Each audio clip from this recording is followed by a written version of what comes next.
अमेरिकी राष्ट्रपति Donald Trump और प्रधानमंत्री नरेंद्र मोदी के बीच बातचीत होने वाली है। अब से कुछ समय बाद ही ये बातचीत होगी और द्विपक्षीय बातचीत होगी। इस बातचीत में कई सारे मुद्दे हैं जो सामने होंगे, यानी कि ट्रंप से मोदी की सीधी बात होगी। तो क्या मुद्दे सुलझेंगे या विवाद बढ़ सकता है? जी, सबसे पहले तो अभिषेक अनएडिटेड के इस एपिसोड में आप सभी लोगों का स्वागत है। मेरा नाम दीपक है और इनका नाम अभिषेक है। अभिषेक, आज हम बात करेंगे मोदी और ट्रंप की जो दोस्ती है, जो उनके पहले कार्यकाल में थी, क्या वो बरकरार है? क्योंकि कई जगह हम देख रहे हैं कि इंडिया और अमेरिका के रिलेशंस में खटास आई है। अब जब मोदी और ट्रंप के बीच सीधी बात होगी तो सबसे पहले आपको एक वीडियो दिखाते हैं जो इंडिया टीवी और सलाम इंडिया में प्रधानमंत्री मोदी ने कहा था, जो सोशल मीडिया पर पूरी तरीके से वायरल है। प्रधानमंत्री मोदी ने साफ तौर पर यह कहा था कि आज का भारत है ना आंख झुका के बात करेगा ना आंख उठा के बात करेगा, ये आंख मिला के बात करेगा। मेरे मन में रहता था मेरा देश स्वाभिमान से खड़ा होगा, ये मेरे मन में भाव भरा पड़ा था। ये क्यों था मैं नहीं जानता, और इसलिए मुझे 2014 में पूछा तो मैंने कहा था न मैं आंख झुका के बात करूंगा न मैं आंख उठा के बात करूंगा, मैं आंख मिला के बात करूंगा। तो जब बैठक होगी तो अभिषेक कुछ इसी तरह का होगा। बिल्कुल दीपक, जब बैठक होगी सबसे पहले तो जब जहाँ तक दोस्ती की बात है तो आपको याद है पिछले कार्यकाल में दो बहुत बड़े इवेंट हुए थे, जिसमें जब प्रधानमंत्री मोदी गए थे यूएस तो वहाँ पे हुआ था हाउडी मोदी, और जब यहाँ पर डोनाल्ड ट्रंप आए थे तो नमस्ते ट्रंप करके एक बहुत बड़ा इवेंट हुआ था गुजरात में, और जो नरेंद्र मोदी स्टेडियम है वहीं पर होस्ट किया गया था डोनाल्ड ट्रंप को। बहुत बड़ी बड़ी बैठकें हुई हैं भारत और यूएस के बीच में, डिफेंस को लेकर, स्ट्रैटेजी को लेकर, ट्रेड टाइज को लेकर, इंपोर्ट एक्सपोर्ट, जितना भी इकोनॉमी है उस सब को लेकर बहुत बड़ी बड़ी बैठकें हो चुकी हैं। लेकिन इस बार जो दूसरा कार्यकाल है डोनाल्ड ट्रंप का, जो दोस्ती जिसको कह रहे हैं, जो मोदी के बारे में जब भी पूछा जाता है डोनाल्ड ट्रंप से, उनकी प्रेस वार्ता के दौरान भी हमेशा बोलते हैं कि Modi is a great friend, but India की जो कुछ पॉलिसीज़ हैं वो मुझे पसंद नहीं है। हर बार का यही है, उनका एक यही राग है कि Modi is a great friend, लेकिन कुछ टैरिफ पॉलिसीज़ और इंडिया की कुछ टैक्सेशन पॉलिसीज़ हैं वो मुझे पसंद नहीं है, मुझे वो बदलनी है। तो दोस्ती तो है, मन में दोस्ती है, मन में ये है कि हाँ नरेंद्र मोदी के साथ डील करना है और भारत के साथ डील करना है। लेकिन डोनाल्ड ट्रंप का जो एग्रेसिव सेकंड कैंपेन ये जो अब है, इसमें कहीं ना कहीं भारत को दोहरे जो चेहरे हैं डोनाल्ड ट्रंप के दिखे हैं। जी हाँ, दोहरे मापदंड है। आप पाकिस्तान का सपोर्ट कर रहे हो और एक तरीके से आप पाकिस्तान को उस लेवल पर जाकर सपोर्ट कर रहे हो जहां पर भारत को बहुत अनकंफर्टेबल फील कर रहा है, चाहे वो ऑपरेशन सिंदूर के बाद ये बोलना हो कि हमने पाकिस्तान और भारत के बीच में मीडिएशन करा, उसके अलावा टैरिफ्स की जहां तक बात आ रही है, आप इंडिया को बार बार अनकंफर्टेबल कर रहे हो, और उसके बाद जगह जगह आप माय फेवरेट फील्ड मार्शल बोल के आप कहीं ना कहीं एक इमेज क्रिएट कर रहे हो कि पाकिस्तान जो है वो यूएस के साथ बहुत अच्छे अभी टाइज बनाकर बैठा है। लेकिन इंडिया इस बात पर को लेकर नाखुश है, अनकंफर्टेबल है, बट दुनिया में कहीं भी इंडिया ने या फिर इंडिया की कोई भी ऐसी फॉरेन पॉलिसी अब तक नहीं देखी जिसमें कि इंडिया कहीं शो कर रहा हो कि हमारे जो रिश्ते हैं वो खराब है।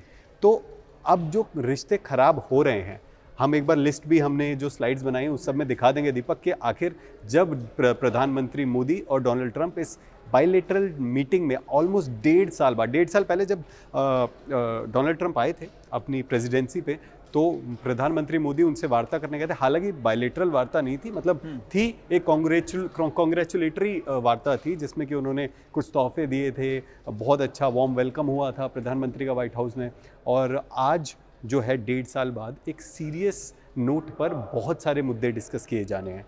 सबसे बड़ी चीज़ दीपक जो अभिषेक, आगे जो आज के मुद्दे हैं वो बताने से पहले मैं जरा ये बता दूं कि ट्रंप का जो पहला कार्यकाल था उसमें क्या था। उन्होंने साफ तौर पर कहा कि हम रेडिकल और इस्लामिक टेररिज्म को खत्म कर देंगे। जहां पर डोनाल्ड ट्रंप जैसे ये बात बोले तो प्रधानमंत्री ने भी खड़े होकर के ताली बजाई, और यही बात उन्होंने अहमदाबाद में भी बोली, जो इवेंट आप बता रहे हैं उसमें भी बोली। उसके बाद आप देखिए कि अभिनंदन वाला केस हुआ, उसमें भी ट्रंप का किसी तरह का कोई ऐसा बयान नहीं आया जिसकी वजह से इंडिया अनकंफर्टेबल हो। तो वो बहुत सारी चीज़ें थी। लेकिन दूसरा कार्यकाल आते ही ट्रंप से सिर्फ इंडिया नहीं, बहुत सारे देश परेशान हुए। आप देखिए, चाइना को लेकर के बोला कि हम इतने % टैरिफ ठोक देंगे, लेकिन क्या हुआ? कुछ नहीं। चाइना के साथ दोस्ती, शी को अपना दोस्त बता दिया। अब अभिषेक आपकी बात पर आते हैं, आगे आने वाले कुछ पॉइंटर्स हैं हम आपको बता देते हैं। अभिषेक जरा इसको, जो भारतीय नाविकें हैं जो उनकी हत्या हुई, जी हत्या ही कहेंगे, हत्या कहेंगे बिल्कुल। जिस तरीके से अभी हाल ही में एक ब्लॉकेड जो नेवल ब्लॉकेड बनाया हुआ है यूएस ने अरेबियन सी में, वहाँ पर उनका जो कहना है, उनका कंसर्न ये है कि जितने भी ईरान के लिए या ईरान से इंपोर्ट एक्सपोर्ट हो रहा है, जो भी कंट्री डील कर रही है उनसे, क्योंकि अभी भी ऑयल का ट्रांसपोर्टेशन चालू है, शिपमेंट चालू है उस रूट से, जो भी कंट्री वहाँ डील कर रही है, मैं उस ईरान की सारी डील को खत्म नस्तनाबूद करना चाहता हूँ, इकोनॉमिकली उनको खत्म कर देना चाहता हूँ। तो उन्होंने क्या किया है, वो नेवल ब्लॉकेड बनाया, वहाँ पर बड़े बड़े अपने वॉरशिप्स लगाए, बड़े बड़े एयरक्राफ्ट कैरियर लगाए। अब वहाँ से बहुत सारी ट्रांसशिपमेंट रूट ऐसा है, वो वहाँ से बहुत सारी शिपमेंट जाती है जिसमें कि इंडियन सी फेयरर्स हैं, नाविक हैं जो वहाँ से गुजरते हैं। उसी को लेकर 2 शिप्स ऐसे थे जो रिसेंट अटैक हुआ। 2 शिप्स पर अमेरिका की जो नेवी है उन्होंने अटैक किया। एमटी सेंटाबेलो थी और एक और शिप थी लेकिन जो एमटी सेंटाबेलो है उसमें 24 नाविक जो थे, उनमें से 3 नाविकों की मृत्यु हो जाती है। और मैं आपको बताऊं, इससे पहले वाला जो शिप था उसको रोका गया, लेकिन उसको एक तरीके से हाईजैक करने की कोशिश की गई और वहीं पर उसे रुकवा दिया गया। इंडियन फ्लैग नहीं थे, पाउलो फ्लैग्ड शिप थे, तो कहीं ना कहीं कन्फ्यूजन हुई। लेकिन आमतौर पर दीपक पता होता है नेवी को या किसी को भी कि यहाँ पे अगर इस शिप में अगर कोई जो क्रू जा रहा है वो कौन से देश से ज्यादा होता है। अभिषेक, वर्ड भी एक्सचेंज होते हैं। जी हाँ, बिल्कुल। जब ये हमला हुआ उससे पहले वर्ड एक्सचेंज हुए थे, जी बिल्कुल। जिसकी वजह से भारतीय दूतावास और भारतीय विदेश मंत्रालय की तरफ से कड़ी प्रतिक्रिया अमेरिका के सामने दर्ज करा दी। आपने पिछले वीडियो में बताया था कि जैसे कि समन भेजा गया था। जी बिल्कुल। तो इस मुद्दे पर भी अभिषेक बात होगी। बिल्कुल, ये बहुत बड़ा मुद्दा है, हालांकि बहुत रीसेंट मुद्दा है। तो इस मुद्दे को पहले भी उठाया गया, जैसे ही ये मुद्दा हुआ तुरंत फॉरेन मिनिस्ट्री की तरफ से ये मुद्दा पहुंचाया गया और उसके बाद प्रेस वार्ता हुई थी व्हाइट हाउस की, जिसमें व्हाइट हाउस के जो रिप्रेजेंटेटिव स्पोक्स पर्सन थे उन्होंने बाहर आकर बोला कि हम लोग वो ब्लॉकेड लगाकर रोकना चाहते हैं। हालांकि उन लोगों को नहीं पता कि मतलब क्या है कंसर्न। उन्होंने बोला इन्वेस्टिगेशन होगा तो पता चलेगा कि आखिर क्या है। ये एक बड़ा मुद्दा है दीपक। अभिषेक, दूसरे मुद्दे की तरफ चलते हैं हम। जी, ट्रेड डील जो आप बता रहे हैं, ट्रेड डील, इसमें क्या हो सकता है, क्या बातें अमेरिकी राष्ट्रपति के सामने प्रधानमंत्री मोदी रख सकते हैं? जी बिल्कुल। जब डोनाल्ड ट्रंप की टीम बैठेगी और जो प्रधानमंत्री की टीम है, हालांकि बहुत समय से पीयूष गोयल कॉमर्स मिनिस्टर है हमारे, करीबन 1 साल सवा साल से, तो वही यूएस के बहुत सारे चक्कर लगा चुके हैं। यूएस के बहुत सारे डिप्लोमेट्स जो है मिनिस्टर्स यहाँ पे आ चुके हैं। ट्रेड डील को लॉक करना है, ये सबसे बड़ा जो टास्क है इस समय यूएस और इंडिया की प्लेट पर है। फॉरेन मिनिस्ट्री, कॉमर्स मिनिस्ट्री, चाहे फिनेंस मिनिस्ट्री हो, तीनों की बड़ी बड़ी टीम जो है वो यूएस से और इंडिया से इस पर लगी हुई है। अब अगर बात करें, कुछ समय पहले मार्को रूबियो भी आए थे इंडिया में और जेडी वैंस तो उस समय आए थे जब ऑपरेशन सिंदूर चल रहा था। तो कहीं ना कहीं एक पॉजिटिव टर्नआउट देखा गया था कि शायद अब कुछ हो सकता है। हर बार ये फील किया गया कि शायद अब कुछ हो सकता है, शायद अब कुछ हो सकता है, लेकिन फाइनल नहीं हो पा रहा है। तो कहीं ना कहीं टैरिफ्स को लेकर, कहीं ना कहीं ईरान और जो यूएस का वॉर है उसको लेकर, ये सारी जो ट्रेड डील है बहुत बड़ी ट्रेड डील है। इससे पहले एग्रीकल्चर कुछ एक्सपोर्ट था ऐसा जो कि जिसमें इंडिया चाहता था कि अमेरिका ना घुसे, चाहे वो फर्टिलाइजर्स को लेकर हो, चाहे वो सीड्स को लेकर हो। जो कुछ सीड्स हैं स्पेशल जो कि अमेरिका मैन्युफैक्चर करता है, वो चाहता है कि इंडिया की मार्केट उसके लिए अवेलेबल हो, लेकिन इंडिया उसमें अमेरिका को ये इन्वॉल्वमेंट नहीं चाहता। तो ये एक बहुत बड़ा मुद्दा होगा। इंडिया का स्टैंड क्लियर था कि हम कृषि के साथ किसी भी तरह का विदेशी समझौता नहीं करेंगे, चाहे फिर वो अमेरिका हो या कोई भी हो, लेकिन अमेरिका उस पर अड़ गया था। फिलहाल दूसरा मुद्दा हमारा ट्रेड डील था। ट्रेड डील की भी बात होगी, प्रधानमंत्री मोदी ये बात प्रमुखता से ट्रंप के सामने रखेंगे। अब वो उसमें क्या निकल करके आता है वो आपको कुछ समय बाद पता चलेगा। तीसरा मुद्दा है टैरिफ। टैरिफ अभिषेक, जो यहीं से कह सकते हैं कि टैरिफ जब शुरू हुआ जी दूसरे कार्यकाल में ट्रंप के, तो वहीं से इंडिया और अमेरिका के जो रिश्ते थे वो खराब होने शुरू हुए। दीपक, टैरिफ एक बहुत बड़ी फांस है, क्योंकि इस समय हर चीज़ सॉल्व हो सकती है, लेकिन डोनाल्ड ट्रंप के टैरिफ के ऊपर कोई भी ऐसा लग रहा है कि कोई सवाल भी करेगा तो उन्हें बुरा लग जाता है। अगर अभी इंडिया की बात करें तो पहले जब आपने देखा होगा एक फेरिस्त की तरह एक टैरिफ्स की जो लाइनअप था वो आया था। पहले 20% लगाया, 25% लगाया गया, फिर और 25% लगाया गया, फिर एक तरीके से सबसे हाईएस्ट टैरिफ इस बार डोनाल्ड ट्रंप ने यूएस और इंडिया के बीच के जितने भी एक्सपोर्ट्स हैं उस पर लगाया। और ये अपने आप में रिलेशनशिप्स में खटास पैदा करने वाली बहुत बड़ी चीज़ थी, लेकिन इंडिया ने इसका बहुत तरीके से जवाब दिया था। ऐसा नहीं था कि इंडिया ने चाइना की तरह चाइना की तरह जवाब नहीं दिया, क्योंकि चाइना कहीं ना कहीं इस समय एक एक्सेस बन चुका है, पावर एक्सेस बन चुका है नए वर्ल्ड ऑर्डर का। जब चाइना पर करीबन 150% टैरिफ लगाया तो चाइना ने वापस से 170% टैरिफ यूएस के इंपोर्ट्स पर लगाया। उसके बाद यूएस ने चाइना से प्लीड किया, और क्योंकि चाइना के पास रेयर अर्थ्स का भी बहुत बड़ा भंडार है और अमेरिका की जो कमज़ोर नब्ज़ है वो चाइना के हाथ में, तो कहीं ना कहीं अमेरिका उस टैरिफ को दबा गया और चाइना उस वॉर में जीत गया।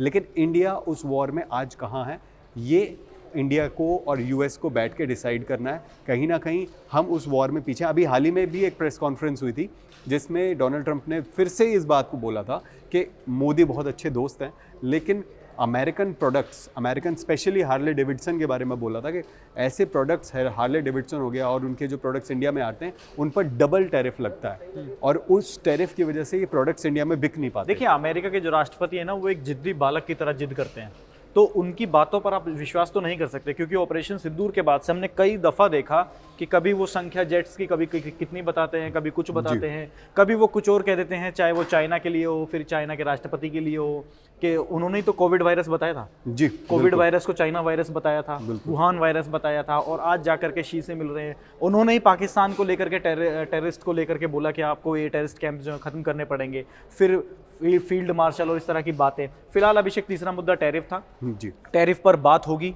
और खुलकर होगी। अब आगे चलते हैं, आगे अभिषेक FCRA वर्सेस यूएस कांग्रेस। अभिषेक जरा ये समझाइए, ये बहुत गरमाया मुद्दा है इस वक्त यूएस की कांग्रेस में।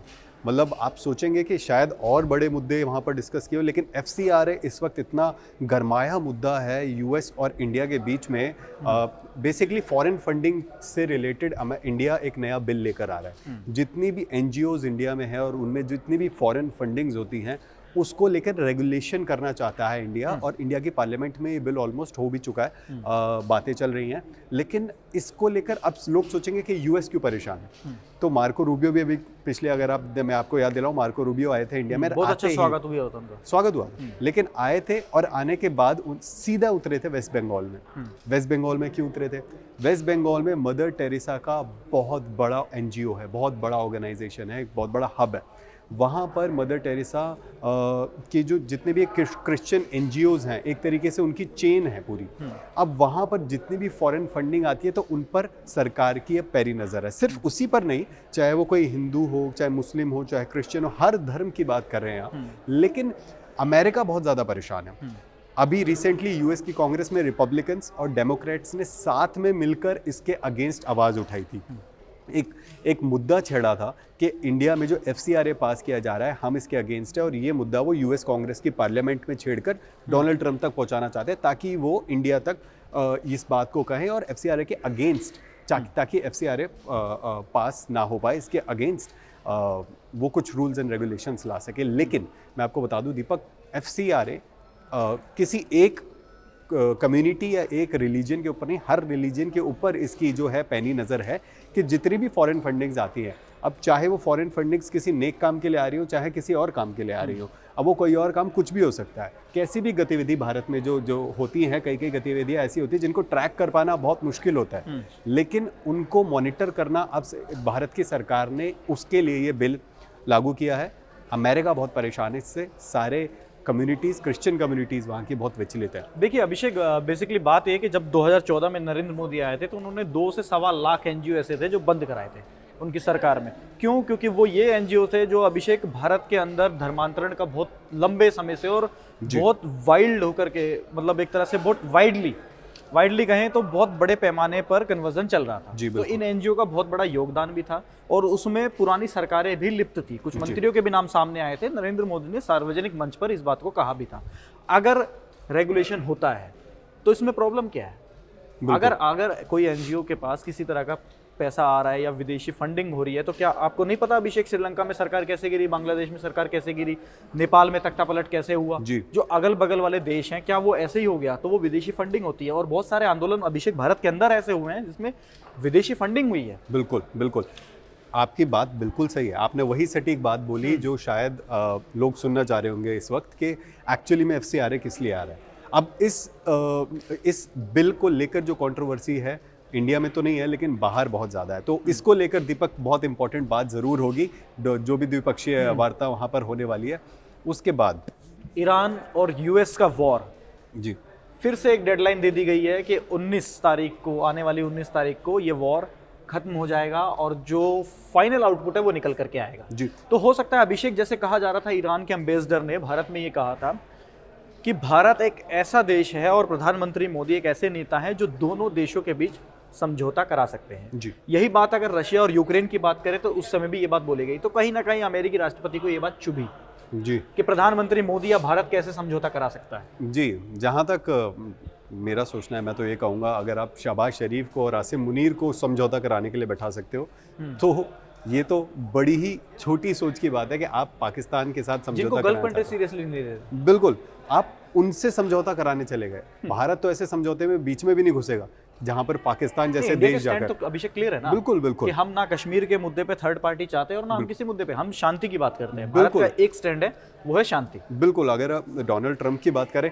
इससे पहले रशिया यूक्रेन वॉर था और प्रधानमंत्री मोदी अकेले ही वो प्रधानमंत्री थे पूरी दुनिया में, वो लीडर थे जिन्होंने पुतिन के सामने जाकर ये बोला था कि हमें ये युद्ध अंत करना चाहिए, हम पीस के साथ हैं, हमें इस युद्ध को एस्केलेट नहीं करना चाहिए। ऐसे बहुत कम लोग थे जिन्होंने जाकर ये पुतिन के सामने बोला था। लेकिन अभी जब बात हो रही है यूएस और ईरान वॉर की, तो फिर से जब डोनाल्ड ट्रंप और प्रधानमंत्री की टीम आमने सामने बैठेगी तो कहीं ना कहीं इस मुद्दे को लेकर, दीपक मैं वैसे बताऊं, G7 की जो समिट हो रही है वो बहुत ज़्यादा सेंसिटिव है इस मुद्दे को लेकर। सब बहुत एक्टिव है।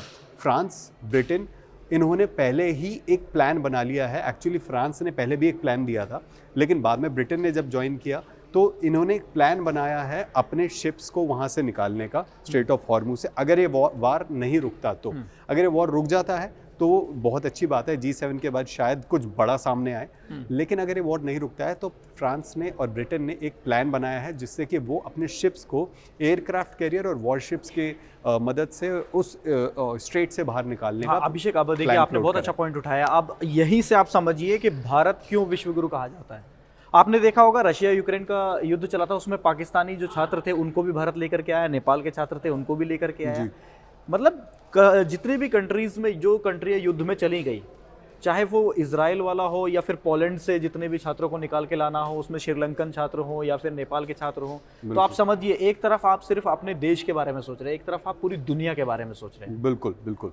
अब वहीं अगर प्रधानमंत्री मोदी की बात करें तो जब ये डोनाल्ड ट्रंप के साथ जब ये वार्ता होगी तो ये मुद्दा बहुत बड़ा है कि आप अगर वॉर एंड करना चाहते हैं, क्योंकि ऑलरेडी बहुत सारी कंट्रोवर्सीज, बहुत सारे मिसअंडरस्टैंडिंग एंड मिसकम्युनिकेशन ईरान और यूएस के बीच में हो चुके हैं। कई बार लेबनान पे अटैक जब किया गया इजराइल के द्वारा तो ये वॉर सीज फायर होते होते रह गया। इस बार G7 में बहुत बड़ी, इसमें कोई ना कोई मैसेज जो है वो ज़रूर आने वाला है इस वॉर को ख़त्म करने पर। और हाँ, प्रधानमंत्री और प्रेसिडेंट ट्रंप के बीच में जब वो बैठेंगे तो ये मुद्दा भी सबसे बड़ा है, क्योंकि इंडियन ओशन इसमें इन्वॉल्व है। इंडियन ओशन में जहाँ पर कुछ दिन पहले जब हम बात कर रहे थे इंडियन नाविकों के बारे में, तो इंडिया ने अपने सैनिकों को, अपने नेवी को क्लियर मैसेज दिया था कि बी प्रिपेयर्ड फॉर एनीथिंग। अगर अमेरिका की सेनाओं से, उनकी नेवी से कोई भी ऐसी ऑल्टरकेशन हमारा होता है, बी प्रिपेयर्ड फॉर एनीथिंग। तो ये एक गर्मा गर्मी वाला माहौल था। लेकिन यहाँ जाकर G7 समिट में जाकर अगर डोनाल्ड ट्रंप के सामने बैठेंगे तो प्रधानमंत्री आंख में आंख डालकर जो बात आप कह रहे थे जरूर बोलेंगे। जो बात पुतिन के सामने कही गई, हो सकता है वही बात अमेरिकी राष्ट्रपति के सामने भी कही जा सकती है। लेकिन अभिषेक, ये इतिहास रहा है कि डोनाल्ड ट्रंप कभी अपनी बात पर टिके नहीं। आज वो कुछ कहते हैं, शाम को वो कुछ कहते हैं और लिखते कुछ और हैं। जी बिल्कुल। लेकिन एक चीज आप भूल रहे हैं, यहाँ पर भारत के विदेश मंत्री भी मौजूद होंगे। जी, एस जयशंकर, जिन्होंने अभी हाल ही में जो एक टॉक हुई थी फिनलैंड के अंदर, वहां पर साफ तौर पर आईना दिखाया था यूएस और पूरे यूरोप को। यस, तो हो सकता है कि यहाँ पर भी कुछ ऐसा हो। बिल्कुल। नहीं, देखिए, अब जब बायलैटरल मीटिंग होती है तो वैसे तो क्लोज डोर मीटिंग होती है, ज़्यादा तो कुछ पता नहीं चलता, वीडियोज आ जाते हैं सामने, लेकिन एंड में आपको एक पूरा मसौदा मिल जाएगा उसका कि आखिर क्या क्या बातें हुई, क्या क्या निकल के आया। उसमें कुछ फाइनल तो नहीं होता है, बस डिस्कशन होता है, उसके ऊपर फिर काम किया जाता है। एक लंबा समय लगता है उसे काम करने में। लेकिन हाँ, जब अब आपने अच्छी बात छेड़ी है कि एस जयशंकर फॉरेन मिनिस्टर जब गए थे हेलसिंकी में, तो वहाँ पर बात हुई थी कि डोनाल्ड ट्रंप को लेकर ही सवाल पूछा गया था। और मैं आपको बताऊं दीपक, जयशंकर जब कुछ बात करते हैं, भारत के फॉरेन मिनिस्टर जब ये बात करते हैं तो ये दूर तक जाती है। और आई एम श्योर कि ये बात यूएस के फॉरेन मिनिस्टर, यूएस के प्रेसिडेंट तक, उनकी टीम तक ये बात पहुंची होगी। और वो बात भी कहीं ना कहीं चाहे वो हंसी मजाक में ही सही, लेकिन वो बात भी दोबारा उठेगी कि डोनाल्ड ट्रंप जो भी करते हैं आखिर क्यों करते हैं, किसी को समझ नहीं आता। और जो पर्दाफाश किया था हमारे फॉरेन मिनिस्टर ने वहाँ, वो बात भी कहीं ना कहीं सामने लोगों के नजर आएगी। तो अभिषेक, G7 में जो कुछ होगा वो हम आप लोगों को दिखाते रहेंगे। आपको प्रधानमंत्री मोदी और डोनाल्ड ट्रंप की जो ये ऐतिहासिक बैठक होने वाली है उसके बारे में भी अपडेट्स हम आपको देते रहेंगे।